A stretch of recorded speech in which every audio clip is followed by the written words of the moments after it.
And welcome back to the show. And remember, tough times never last, but tough people do. And if you're going through a tough issue at the moment, things will get much better, trust me. Trust me, I've had some tough issues myself in my life, but they always tend to work out just fine. I always say that everything that happens in our lives happens for our very maximum benefit. And isn't it wonderful to have someone come in and be straight down the line, authentic, and tell the truth, and just say the way it is. You know, it's a real shame that there's so many pretentious people out there with egos, you know, always closed book, always telling people what they want to hear. I'm this, I'm that, I'm special. They put little things behind their names, LLBs and honours and doctors and masters and all that sort of nonsense, you know, when really we're all in this together. And some people just forget that this lifetime is a very, very short journey, you know, that in 100 years from now, this whole planet will be wiped out by death and it'll be a completely new population. We tend to forget that in 240 months we'll be 20 years older. So we really have to appreciate every day, Jeff, don't we? Yes, yes we do. You know, when we see people in the street, you know, we might as well greet them and say good day, because this lifetime we might not see that person again. No, no. You know? The days just don't repeat themselves, you know? And just like your two beautiful little daughters, God bless you, they're going to grow up and then go through their own life issues. But it sounds like you're doing the best to be a father.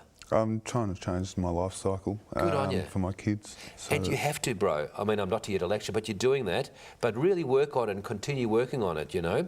Because, you know, viewers, I've got two beautiful little kids, 8 and 6. And, you know, I don't want them to think, you know, Daddy grew up, he was a lazy scumbag, you know? He didn't do this, he didn't do that. Oh, well, all of us fathers, we want to think that our kids are going to grow up and say, my daddy was a hard worker who made us proud. You know, when they put us 7 foot under into our graves, you know, we want them to be at our funeral when we die and say, my daddy was a good man. He wasn't a drug addict. He wasn't a scumbag. He wasn't a rip-off merchant or a cheat. We want them to be proud, don't we? Yes. And this is our chance, isn't it? Yes, This is our chance, you know, because we've all committed a lot of nonsense. I know I did growing up in Frankston. You know, I remember the old Sundowner, mate. You know, you go in there, have a few pots, and all of a sudden somebody wanted to fight you, you know, but I did a lot of fighting in those days. Yeah, well, basically, the only person that can change is yourself, and yeah, I don't want my kids to grow up the same way I did. And Jeff, you were saying before that it's a real sad shame when other people try to stick their noses in, isn't it? Very much so. When you're trying your best, but they come in and they say, well, maybe you're not perfect enough. You know, because you were telling me about a story how your friend suicided because of outside influence. That's correct. The department took her children and... sorry, I can't hear, tell me. The Department of Human Services took her children and she didn't see herself getting them back and decided to knock herself off, yeah. What did she do? She threw herself in front of a train. Yeah. It gets that bad sometimes, isn't it?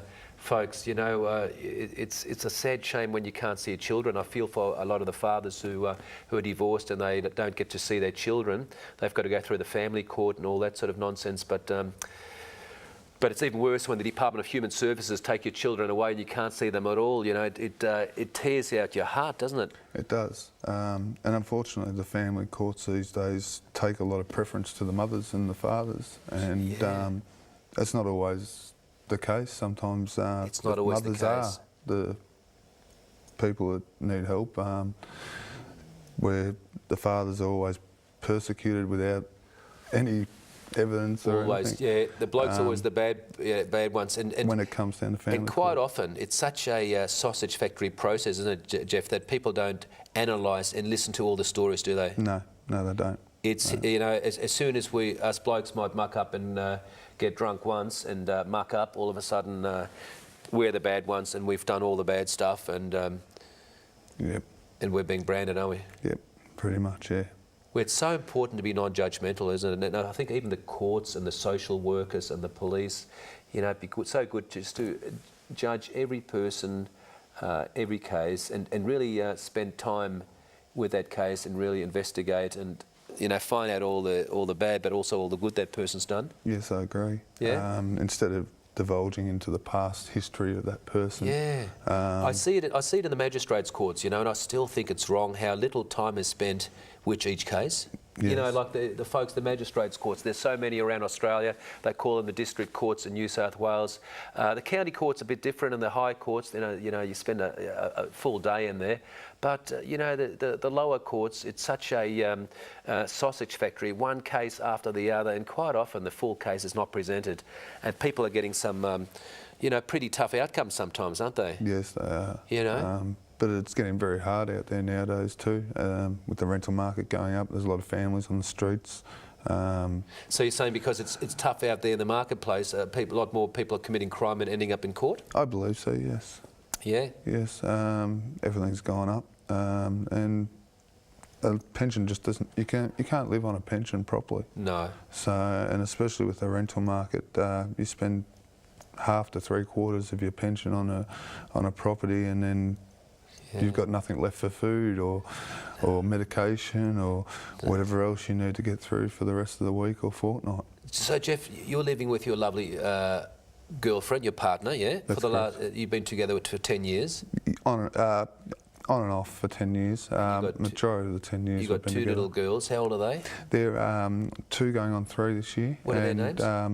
Aisha and Cara. Beautiful names. And I've got a 4-year-old going on 5. Love being a dad? Yeah, I love it. What special things do you do with your kids?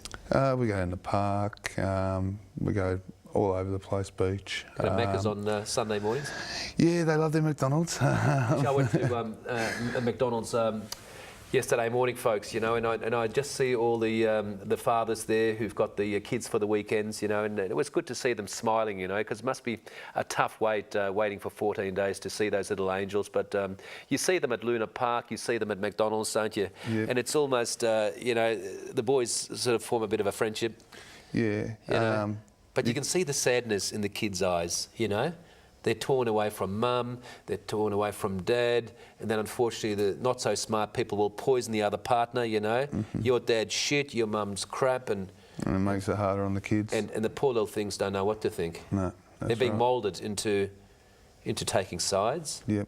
And then they're being moulded into religions. We get these beautiful little kids who grow up, and then the parents come in, the schools come in, the society comes in, they say, well, you're a Catholic and you're Jewish and you're Hindu and you're Buddhism, What a shame. The kids get moulded and all of a sudden they have to, follow all that. And, when really we should grow up and let them create, let them grow and choose at the end of the day, Yeah. How many people come to me and say, I went through this religious thing and, but we'll be back after the next break on Tough Times. Don't go away.